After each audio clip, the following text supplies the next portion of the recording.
नमस्कार साथियों, स्वागत है एक बार फिर से आपका। दोस्तों, हम पढ़ रहे थे ब्लड के बारे में। ब्लड के बारे में हमने कल फिजिकल प्रॉपर्टी ऑफ ब्लड पढ़ा था। उसके साथ साथ हमने स्पेसिफिक ग्रेविटी ऑफ ब्लड पढ़ा था और कुछ normal values of some important substance in blood, उनके बारे में भी हमने डिस्कस किया था। दोस्तों, आज हम पढ़ेंगे फंक्शन ऑफ ब्लड। ब्लड के क्या क्या फंक्शन होते हैं उनके बारे में। दोस्तों, blood exam point of view से बहुत इंपॉर्टेंट टॉपिक है। बहुत बार क्वेश्चन पूछे गए हैं और आगे भी पूछे जा सकते हैं।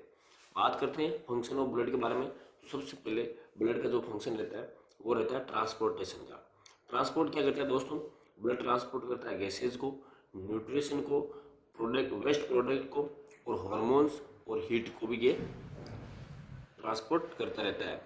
ठीक है दोस्तों, मैं आपको बता दूं, अगर आपको ब्लड के प्रोडक्ट की या ब्लड की पूरी पीडीएफ चाहिए तो आप हमें इन नंबरों पर कांटेक्ट कर सकते हो। आपको पूरी पीडीएफ यहाँ पे प्रोवाइड करवा दी जाएगी।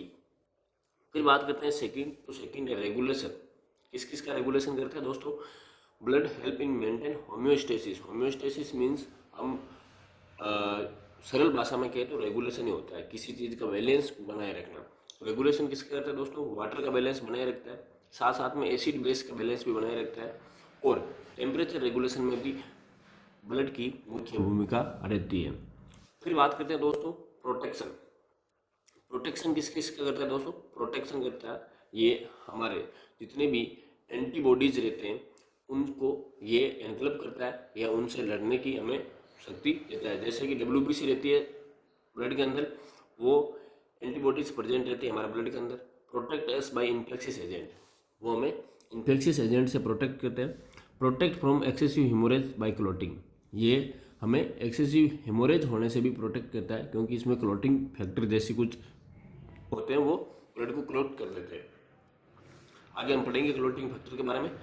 फिर बात करते हैं दोस्तों कंपोनेंट्स ऑफ ब्लड की। कंपोनेंट्स ऑफ ब्लड में सबसे पहले बात करें तो blood is about 45% form by blood cell और 55% ऑफ प्लाज्मा। ठीक है दोस्तों, ब्लड 45% तो ब्लड सेल से बना होता है और 55% ये बना रहता है प्लाज्मा से। बात करते हैं दोस्तों प्लाज्मा क्या होता है। Plasma when all type of cell are removed, जब सारे प्रकार के ब्लड में जो सेल है उसको हम हटा देते हैं, रिमूव कर देते हैं, जो उसके बाद रिमेनिंग ब्लड रहता है स्ट्रो कलर का रहता है, उसको हम कहते हैं, जो लिक्विड हमें देखने को मिलता है उसको हम प्लाज्मा बोलते हैं। ठीक है दोस्तों, watery portion of the blood after coagulation called serum. अगर ब्लड कोगुलेट हो गया, कोगुलेट होने के बाद में जो हमें वाटरी प्रोडक्ट देखने को मिलता है उसको हम बोलते हैं सीरम। सीरम बराबर क्या होता है? प्लाज्मा। प्लाज्मा से हम फिब्रिनोजन को हटा देते हैं, उसके बाद क्या बोलता है? उस सीरम बन जाता है। ठीक है, serum not content clotting factor. जो सीरम होता है वो क्लोटिंग फैक्टर कंटेंट नहीं करता है, बिकॉज जो फिब्रिनोजन होता है ब्लड के अंदर वो कन्वर्ट हो जाता है। फिब्रिन एक प्रोटीन होती है जो कि ब्लड क्लोटिंग में यूज आती है। ठीक है दोस्तों, सीरम किसको बोलते हैं? सीरम प्लाज्मा में फिब्रिनोजन एब्सेंट होते हैं उसको हम सीरम बोलते हैं। ठीक है दोस्तों, protein present in plasma is called plasma protein. Plasma protein play an important role in maintaining blood colloidal osmotic pressure और ऑन्कोटिक प्रेशर ऑफ ब्लड। ठीक है दोस्तों, ऑन्कोटिक प्रेशर की बहुत बार नॉर्मल रेंज पूछी गई है एग्जाम में। तो नॉर्मल रेंज क्या होती है ऑन्कोटिक प्रेशर की, उसके बारे में बात करें तो ऑन्कोटिक प्रेशर की जो नॉर्मल रेंज होती है वो 25 से 30 mm ऑफ Hg होती है। दोस्तों, ऑन्कोटिक प्रेशर क्या होता है?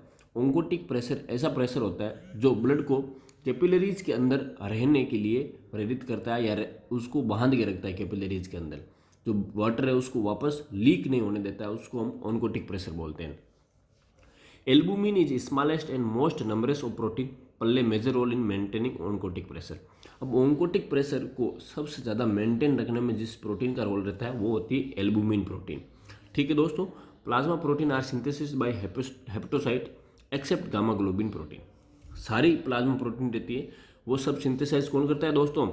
Synthesise bye hepatocyte. लीवर के अंदर जो सेल होती है हेपेटोसाइट वो सिंथेसिस करती है, जबकि एक गामा ग्लोबिन्स रहती है वो प्रोटीन हेपेटोसाइट सिंथेसिस नहीं करती है।